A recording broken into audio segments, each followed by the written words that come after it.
सावन की दूसरी सोमवारी आज है। आज सोमवती अमावस्या पड़ रहा है। सोमवती अमावस्या पर सर्वार्थ सिद्धि योग के साथ 3 शुभ संयोग बन रहे हैं। अमावस्या के दिन स्नान और दान करने से अक्षय पुण्य की प्राप्ति होती है। वैसे तो सभी अमावस्या के महत्व हैं, मगर सोमवती अमावस्या व्यक्ति के लिए पुण्यदायी और जीवनदायी है और उस पर सावन में सोमवती अमावस्या पड़ने का योग अत्यंत महत्वपूर्ण है और यह योग करीब 19 साल बाद आया है और इस पर गंगा स्नान करने के लिए श्रद्धालुओं की भारी भीड़ उमड़ी है। श्रद्धालु गंगा में आस्था की डुबकी लगाकर पुण्य और मोक्ष की कामना कर रहे हैं। गंगा स्नान करने के लिए यहाँ पर दूर दूर से श्रद्धालु आए हुए हैं। सोमवती अमावस्या का स्नान पर्व का विशेष महत्व माना जाता है। कोई भी अमावस्या जो सोम या भौम युता होती है, यानी कि सोमवारी या मंगलवारी पड़ जाती है, उसको अश्वमेध यज्ञ प्रदायिनी या मोक्ष प्रदायिनी कहते हैं। ऐसा कहा गया है कि सोमवती अमावस्या में व्यक्ति स्नान करने के बाद दान करता है, उसका दान अक्षय हो जाता है। उसका किया गया पुण्य हमेशा के लिए उस आत्मा के साथ जुड़ जाता है जो कभी भी नष्ट नहीं होता। और इस बार श्रावण मास में सोमवती अमावस्या पड़ना इतना पुण्यदायी है, ऐसी पुण्यदायी अमावस्या कही गई है कि जिसके इंतजार में तो भीष्म पितामह भी बैठे रहे थे कि कब ये सोमवती अमावस्या आएगी और मैं अपने प्राण त्यागूंगा। ऐसी अमावस्या के दिन जो गंगा नदी में स्नान कर लेगा, हर की पैड़ी ब्रह्मकुंड या गंगा में कहीं पर भी स्नान कर लेगा, वो अपने पुण्य तो उदय कर ही कर लेगा। जो व्यक्ति गंगा का ध्यान करके घर में भी स्नान कर लेगा और अपने पितरों को ओम पितृ देवताभ्यो नमः से जल भी दे देगा, वह अपने पितरों का भी अनंत काल के लिए तर्पण कर देगा। उनका आशीर्वाद प्राप्त करके पितृदोष से मुक्ति पा जाएगा। और जो व्यक्ति स्नान करने के पश्चात अपने पितरों के निमित्त तिल वाली मिठाई इस समय, और जो श्रावण मास की मिठाई कही जाती है जो छिद्र युक्त होती है, घेवर, वो दान करता है, तो जितने छिद्र उस घेवर में होते हैं उतने कल्प तक वो इंद्र के समान सुख भोगता है। इसका वर्णन शिव महापुराण में स्पष्ट आता है। मान्यता है कि इस अवसर पर मां गंगा में स्नान करने से सभी कष्ट दूर होते हैं और मनोकामनाएं पूरी होती है और मोक्ष की प्राप्ति होती है। और इस अवसर पर पितरों की नियमित पूजा करने से जीवन में सुख और शांति आती है। कांवड़ मेले के बाद सावन में पड़ी सोमवती अमावस्या पर बड़ी संख्या में श्रद्धालु के आने को देखते हुए सुरक्षा बल तैनात किया गया है और उसी के हिसाब से फोर्स भी मिला है।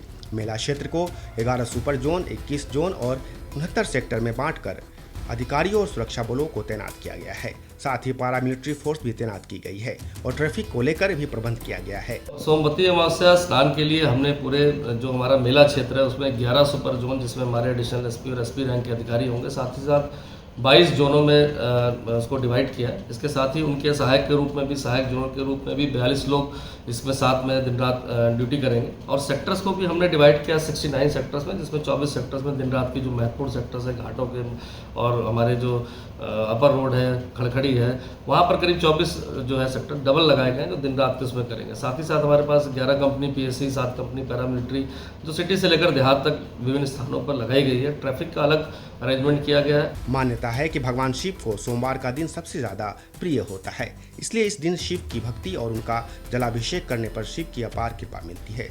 और चूंकि भगवान शिव सावन के पूरे महीने अपने ससुराल कनखल स्थित दक्षेश्वर प्रजापति में ही निवास करते हैं और यहीं से सृष्टि का संचालन भी करते हैं और लोगों का कल्याण करते हैं। ऐसे में भगवान शंकर का जलाभिषेक किया जाए तो वे प्रसन्न होते हैं और वे सभी मुरादें पूरी करते हैं। हरिद्वार के दक्षेश्वर महादेव मंदिर समेत अन्य शिवालयों में भी भोले के भक्त भगवान शिव का जलाभिषेक करने के लिए उमड़े हुए हैं और भोले शंकर का जलाभिषेक कर रहे हैं। जबकि भगवान शिव की ससुराल कनखल में के दक्षेश्वर महादेव मंदिर में तो सुबह से ही श्रद्धालुओं की कतार लगी हुई है। सावन के माह और उस पर दूसरा सोमवार होने के चलते बड़ी संख्या में शिव भक्त यहाँ भगवान शंकर को प्रसन्न करने आ रहे हैं। श्रावण के वैसे तो सभी सोमवारों का महत्व है और भगवान शंकर की ससुराल है ये दुनिया। श्रावण के महीने में भगवान शिव यहीं पर निवास करते हैं, इसलिए भगवान शिव के ऊपर श्रावण के महीने में विशेष तौर से हर सोमवार को या प्रतिदिन अगर संभव हो सके तो गंगा जल से भगवान का अभिषेक करना सर्वोत्तम माना जाता है। तो श्रावण का महीना है, भगवान श्री शिव का महीना है। भगवान शिव को गंगा जल प्रिय है और भगवान शिव के मस्तक पर चंद्रमा विराजमान है, इसलिए सोमवार के दिन सोम अर्थात चंद्रमा मस्तक पे धारण किए हुए हैं भोलेनाथ, इसलिए उनको सोमवार के दिन गंगा भी धारण किए हुए हैं मस्तक पे, इसलिए गंगा जल, ये 2 चीज़ों का विशेष महत्व है। बाकी दूध दही शहद गन्ना का रस जो भी चीज़ें भक्त अपनी श्रद्धा से भगवान को अर्पित करना चाहे करता ही है। किंतु शास्त्रोक्त या साइंटिफिक तरीके से माना जाए तो श्रावण की महीने में, श्रावण का महीना जल तत्व प्रधान महीना है। भगवान भोलेनाथ जल को अति प्रिय पसंद करते हैं। भगवान शिव स्वयं मस्तक पर गंगा को धारण करके घूमते हैं, साथ में चंद्रमा को भी धारण करके घूमते हैं। इसलिए उनकी कृपा पाने के लिए उनके इन दोनों व्यक्तित्वों को सम्मान देना अति आवश्यक है। इसलिए उनके मस्तक पर गंगा जल सोमवार के दिन अर्पित किया जाता है। दक्षेश्वर महादेव मंदिर के मुख्य पुजारी स्वामी विश्वेश्वर पुरी का कहना है कि सावन के महीने में शिव की आराधना का खास महत्व माना जाता है, क्योंकि सोमवार का दिन भोले शिव को बहुत पसंद होता है। कहा जाता है कि शिव को सावन में, वह भी सोमवार के दिन, जलाभिषेक करने से शिव भक्तों की मुरादें जल्दी पूरी हो जाती है। यह भगवान शंकर की ससुराल है। यहाँ हर सोमवार को गंगा जल, दूध, दही, शहद, धतूरा, घी, भांग आदि से अभिषेक करने का महत्व है। श्रवण नक्षत्र में ही माँ गंगा भगवान शिव की जटाओं में आई थीं, इसलिए भी श्रवण मास में भगवती गंगा के जल का महादेव के ऊपर अभिषेक का विशेष महत्व है। भगवान शंकर ने दक्षेश्वर महादेव के रूप में एक माँ स्वयंभू लिंग के रूप में रहने का वचन दिया था, और सावन में उनके द्वारा किए गए वायदे के अनुरूप भगवान शंकर दक्षेश्वर महादेव यानी अपने ससुराल हरिद्वार में रहते हैं। भगवान शंकर ने देवताओं और माँ लक्ष्मी को वरदान दिया था कि सती की कमी को पूरा करने के लिए वे सावन की माह में यहाँ निवास करेंगे, और वे यहाँ कटे हुए सिर के रूप में विराजमान हैं। और जो भी सावन के महीने में शिव का जलाभिषेक करता है, भगवान शंकर उनकी सभी मनोकामनाएं पूरी करते हैं। दक्षेश्वर महादेव को मैं बहुत मानती हूँ, बहुत सनातनी धर्म से हैं ये।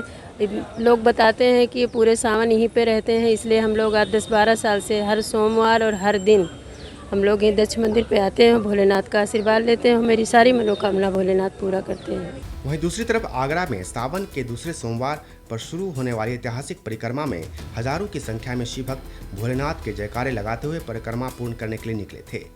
भोलेनाथ के रंग में रंग कर शिव भक्त झूमते नाचते हुए नंगे पैर अपने आराध्य के दर्शन करने और उन पर जलाभिषेक करने के लिए निकले।